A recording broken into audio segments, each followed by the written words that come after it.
Hello everybody and welcome back to another episode here from Gwiglet, your one-stop shop for all things books, beards and beyond.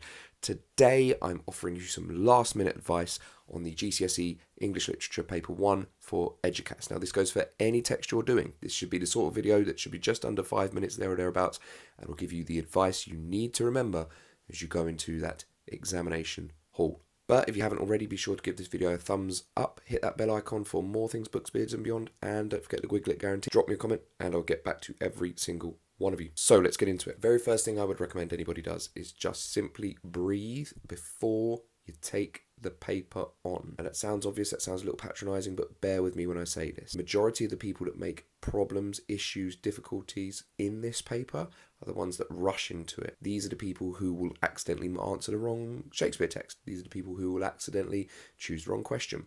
So take a deep breath before you open that paper.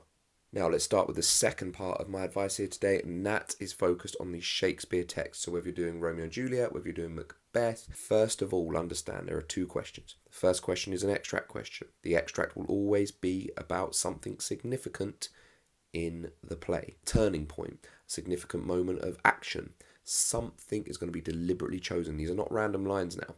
Remember that. What should your answer look like? For this question, it should be approximately one introduction, very brief, sentence or two. Then it should be 3 to 4 detailed analytical points, tracking through ideally the events of the text. For this question, now I'm on to the second question, the whole text question, the 25 marker. One thing people forget often, 5 of these marks are for spelling, punctuation and grammar. Most basic errors I ever see is people misspelling Shakespeare. Do not do this. You do not need to do this because it's on the question paper. It's staring you in the face. So make sure you get that right. In addition, make sure that what you're doing is tackling the question. Don't give anything you don't need to. Certainly don't give context because there are no marks for context. So make sure what you're doing there is providing somewhere in the region of 4 to 5 points. Tack that introduction on if you can, because that really helps underpin what you're doing. It's going to be something thematic. It could be character-based, regardless of which Shakespeare text you're doing.